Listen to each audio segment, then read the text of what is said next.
I'm here with artist Kat Karp, and now you're bringing tiaras back. That's Not that they ever went anywhere, but you have a fun, really like modern take on it. Yeah, and they're super fun and easy to make, and you can wear them to the grocery store if you want to. So. Well, I definitely want to, so let's do this thing. Yeah, so I'm gonna actually start with the focal of the crown, and I do need a mold to make the focal. I'm using this small mold, but you really use assorted molds.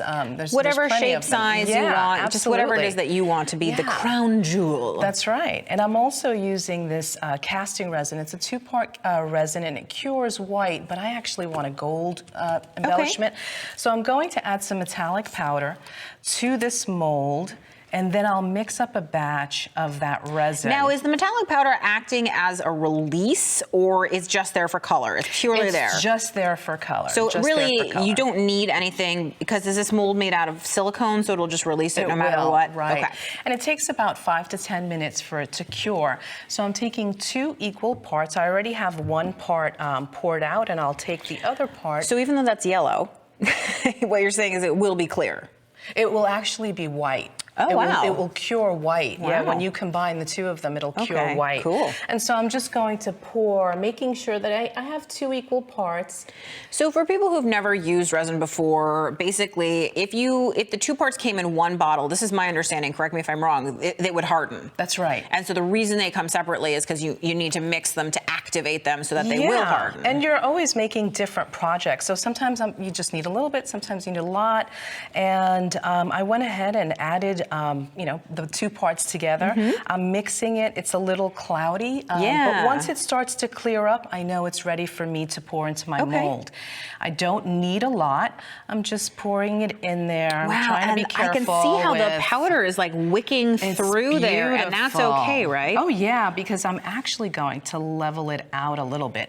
If I spill it a little bit, I'll either use a card or something and just wipe away the excess. Okay. And I let that cure for about 10 minutes. When it's ready, I pop it out, and it looks just like that. It's great. Amazing. I can't believe that it just comes out like this. And the reason you leveled it, I can see, is because you want that flat back so that you can attach it. And I can see the white, which you promised it would turn white, and there it is. Yeah. But look at all that awesome gold, and you didn't even have to paint it. I didn't have to paint it, and it's such a beautiful, luxurious gold, I feel. Well, is gold ever not beautiful and luxurious?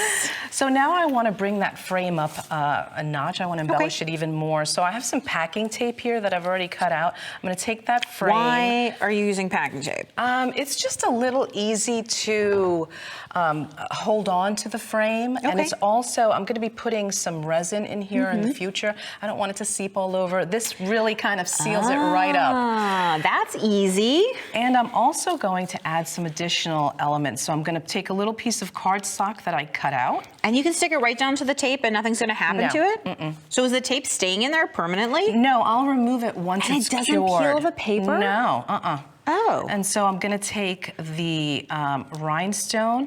I'll place it in there. Every crown needs some serious jewels. That's right, that's right. And because I am adding resin in the next step, I want to seal the paper. So I'm just going to take Why is that? Because if you don't, the resin is going to seep into the paper, and it's going to discolor the paper. So I want to keep it nice and white if I can. But it's not going to like disintegrate it or something? No, not at all. It will just discolor it a little bit. Then the reason that, of course, you're adding the matte medium after you've put the jewels in is because you only care about the part that shows. You don't actually care about the whole piece of paper. Right. And I'm using that to kind of hold my center rhinestone in there. Cool. And so now I'm ready to add some clear resin. And like before, this also comes in 2 parts. Okay. Oh, I have one here. Yep, one here and one here. And I've already poured one out, and I will pour the other half out. Now, the last time it was yellow and white, and that is or yellow and clear, and that made a white resin. Yes. And this time it appears to be clear and clear. That's right. So that makes clear. Yeah, it's a super vibrant, beautiful clear, actually. And I'll just grab a popsicle stick. I've never heard of clear referred to as vibrant, but I suppose that makes sense because it's like some kind of clear coats magnify the colors that are underneath, while others seem to either dull. Like a matte medium is going to dull what's underneath, even though it's a clear coat. Right. And so now I'm just mixing the two parts together. You do have to mix this one a little bit differently. Okay. Unlike that one, you see it's already turning white. Yeah, I do see that. With the clear resin, I like to take it slow. I don't want any bubbles to develop, so I'll take it slow, mix it for about 2 minutes, and then I put it aside for an additional 2 minutes. Wow. Yeah, and that's what I would do at home. Right here, I'll just show you how I normally pour it into the bezel, into the crown. And you would wait for the matte medium to be dry and all that kind of stuff when you're at home. Yeah. And I would just put it in there, and I mean, it gives it a really nice shine. Now, if the resin were to go over the jewels, because I noticed that you're putting it on with a popsicle stick sort of in between in the moat or the channel there, like, would that matter? You know, it can flatten out the crystals, so I try to stay away from it. That's why I'm using the popsicle stick instead of pouring it in. And you added some tiny stars. Added some little stars for more bling. And then I let that resin cure for 24 hours. Okay. And then once it's done, it will actually come out like this. And you can see, this is a piece of adhesive that I added for another step. But the paper stays on there. It's perfectly okay. And the only additional step was that I took some glitter glue and I added even some more bling to It's a crown. To the crown. Hello. Yes. It's a crown. And so now that I've made my focal point, I want to make the base of the crown. And I do it the same exact way. I'm just using a different mold.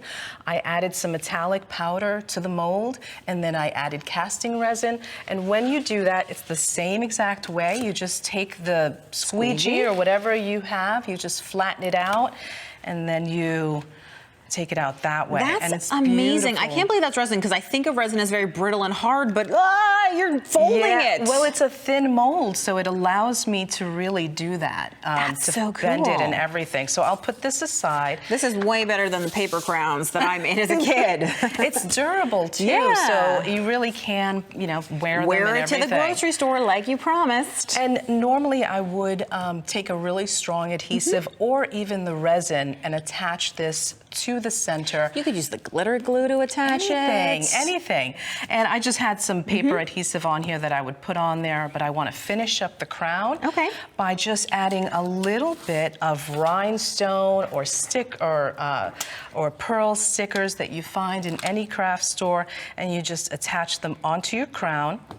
Just like that. Add a little bit more glitter glue, a ribbon, and you just tie it on there, and you're ready to wear the crown. And it is head adjustable, so even if you have a giant head like I do, you could actually fit it on, which would be so neat. And if we look at the examples that you have here, I can see that even the bird is wearing a tiny little crown, which you told me that's just because you use this little flat mold, but because you can bend the resin, that's how you got that round shape. It almost looks like a ring on top of the bird's head. I thought about that too. Super great cool. idea.